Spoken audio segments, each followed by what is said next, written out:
बिस्मिल्लाहिर्रहमानिर्रहीम। सर मुमताज़ ख़ान मेरा नाम है और आज मैं डियर स्टूडेंट्स आपको एक्सप्लेन करूंगा 9th क्लास की फ़िज़िक्स का एक टॉपिक है resolution of forces. Dear students, ये हमारे पास एक्स वाई प्लेन है, ये एक्स एक्सिस है और ये वाई एक्सिस है। लेट्स हमारे पास कोई भी वेक्टर एफ है और इसको हम रिप्रेजेंटेटिव लाइन ओ ए से जाहिर करते हैं और ये हॉरिजॉन्टल एक्सिस के साथ एंगल थीटा बनाता है।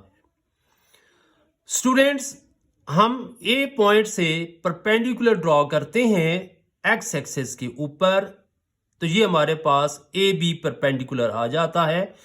सिमिलरली हम पॉइंट ए से परपेंडिकुलर ड्रॉ करेंगे ऑन वाई एक्सिस के ऊपर। अब अगर हम इस फिगर को क्लियरली ऑब्जर्व करें तो ये एक स्क्वायर है, स्क्वायर टाइप फिगर है और स्क्वायर टाइप फिगर के अंदर उसकी फोर्थ साइड जो होती हैं वो इक्वल इन लेंथ होती हैं। अब ये देखें कि ये हमारे पास एफ एक्स है, ओ बी से लेकर एफ एक्स वैक्टर एफ का एफ एक्स कंपोनेंट है और ये सिमिलर है इस साइड के। अगर ये एफ एक्स है तो ये साइड भी एफ एक्स है। अब यहां से देखें कि ओ से इस पॉइंट तक जहां पे हमने वाई एक्सिस के ऊपर परपेंडिकुलर ड्रॉ किया तो ये साइड पैरेलल और इक्वल है बी ए साइड के। अगर ये एफ वाई कंपोनेंट है तो इसको हम यहां पे भी एफ वाई कंपोनेंट से जाहिर करेंगे। डियर स्टूडेंट्स, अब हम अंडरस्टैंड करते हैं कि रेजोल्यूशन ऑफ फोर्सेस क्या होती है। रेजोल्यूशन ऑफ फोर्सेस किसी भी वेक्टर एफ को स्प्लिट करके उसके हॉरिजॉन्टल और वर्टिकल कंपोनेंट्स में लिखना, ये रेजोल्यूशन ऑफ फोर्सेस कहलाता है। यानी कि वेक्टर एफ को हम उसके हॉरिजॉन्टल और वर्टिकल कंपोनेंट्स में स्प्लिट करेंगे तो हम ऐसे लिखेंगे F vector is equal to F X vector plus F Y vector. अब ये देखें कि किसी भी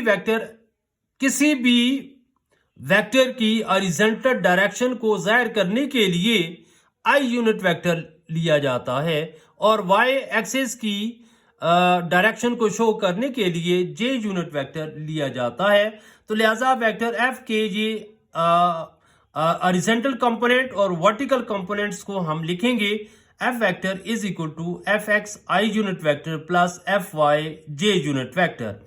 F X vector F X की मैग्नीट्यूड फॉर्म है और एफ वाई जो है वो वेक्टर एफ वाई की मैग्नीट्यूड फॉर्म है।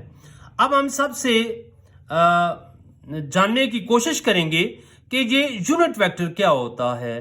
भाई ऐसा वेक्टर जिसका मैग्नीट्यूड जो है वो इक्वल्स टू यूनिटी होता है और उसको हम यूनिट वेक्टर कहते हैं। तो आई यूनिट वेक्टर को फॉर एग्जांपल इसका मैग्नीट्यूड हम लेते हैं तो ये इक्वल्स टू 1 होगा। इसी तरह जे यूनिट वेक्टर जो होता है वो वाई एक्सिस की डायरेक्शन को जाहिर करता है तो उसको भी हम J unit vector magnitude is equal to 1 लिखेंगे। अब हम आते हैं कि एफ एक्स वेक्टर की मैथमेटिकल फॉर्म किस तरह हम कैलकुलेट करेंगे। तो डियर स्टूडेंट्स, इस फिगर में अगर हम ओ बी ए देखें तो ये हमारे पास राइट एंगल ट्राइंगल है और राइट एंगल एंगल इस वजह से है कि यहां पे एफ एक्स और एफ वाई एक दूसरे के ऊपर परपेंडिकुलर हैं, यानी कि 90 डिग्री का एंगल बनता है। इसलिए हम एफ एक्स और एफ वाई वेक्टर्स को कंपोनेंट्स को हम rectangular components of force F बी कहते हैं। यानी कि ये जो कंपोनेंट्स हैं फोर्स एफ के, एफ एक्स और एफ वाई, ये इनके दरमियान 90 डिग्री का एंगल बनता है, इसलिए ये रेक्टेंगुलर कंपोनेंट्स भी कहलाते हैं। डियर स्टूडेंट्स, अब हम आते हैं हॉरिजॉन्टल कंपोनेंट की तरफ कि हॉरिजॉन्टल कंपोनेंट सबसे पहले हम जानेंगे कि क्या होता है।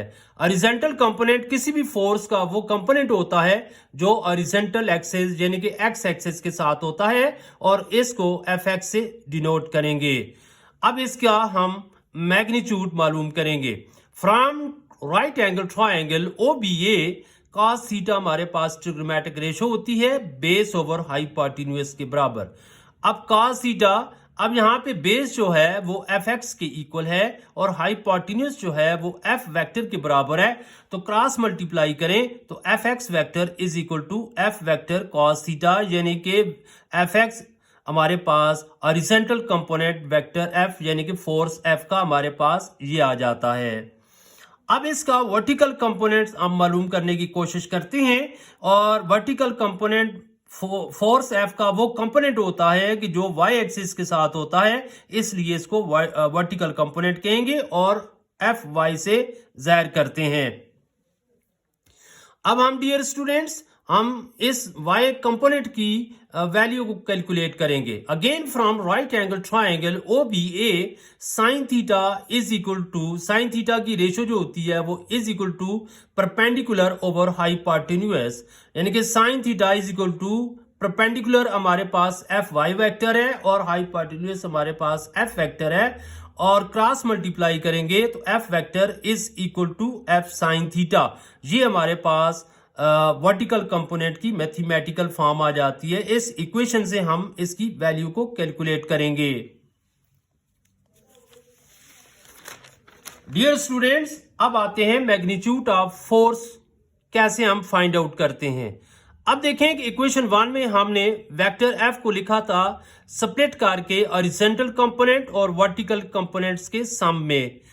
अब एफ वेक्टर को हम लिख सकते हैं F X I unit vector plus F Y unit vector is equal to, अब एफ एक्स की वैल्यू यहाँ पे जो हमने ऑलरेडी कैलकुलेट की हुई है उसको यहाँ पे पुट करें तो एफ कॉस थीटा इसकी वैल्यू होती है, प्लस एफ वाई की वैल्यू जो होती है वो एफ साइन थीटा होती है वर्टिकल कंपोनेंट की, और आगे जे यूनिट वेक्टर उसी तरह लिखेंगे।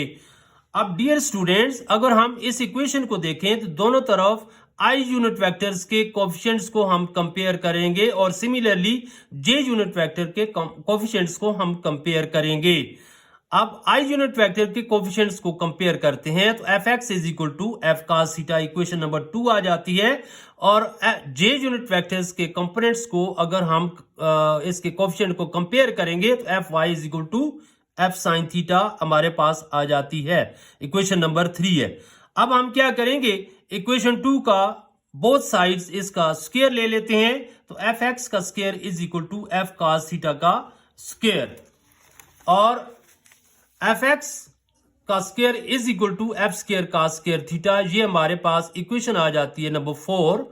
इसी तरह हमने स्क्वायर करना है बोथ साइड्स इक्वेशन 3 का, एफ वाई का square is equal to F sine theta का होल स्क्वायर, एफ वाई का square is equal to F square sine square theta, equation number 5 आ जाती है हमारे पास।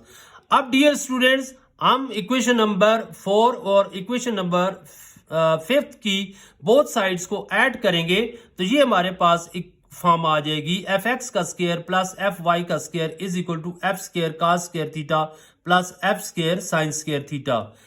डियर स्टूडेंट्स, अब यहां से राइट हैंड साइड से एफ स्क्वायर को आप कॉमन लें तो F square is equal to cos square theta plus sine square theta. Students, trigonometry के अंदर आपने ये एक ट्रिग्नोमेट्रिक आइडेंटिटी आपने याद होगा पढ़ी होगी कि cos square theta plus sine square theta 1 के बराबर होता है, तो यहां पे इसकी वैल्यू लगा दें तो एफ स्क्वायर हमारे पास किसके इक्वल आ जाता है, एफ एक्स का स्क्वायर प्लस एफ वाई का स्क्वायर, और दोनों साइड्स पे आप स्क्वायर रूट ले ले तो f इज इक्वल टू हमारे पास सम ऑफ हॉरिजॉन्टल कंपोनेंट का square plus sum of vertical component का स्क्वायर, स्क्वायर रूट। इस तरह हम वेक्टर f यानी कि फोर्स f का मैग्नीट्यूड हम इस तरह फाइंड आउट करेंगे। अब फोर्स f का जो हमारे पास वेक्टर f है जिसको हमने स्प्लिट किया इसके हॉरिजॉन्टल और वर्टिकल कंपोनेंट्स में, तो हम इसकी डायरेक्शन मालूम करेंगे। डायरेक्शन कैसे मालूम करेंगे, again right angle triangle O B A की तरफ चले जाएं तो tan theta is equal to हमारे पास किसके इक्वल होता है, परपेंडिकुलर ओवर बेस के। तो tan theta is equal to perpendicular हमारे पास क्या आएगा, F Y over F X के। तो थीटा हमारे पास आ जाता है tan inverse F Y over F X के।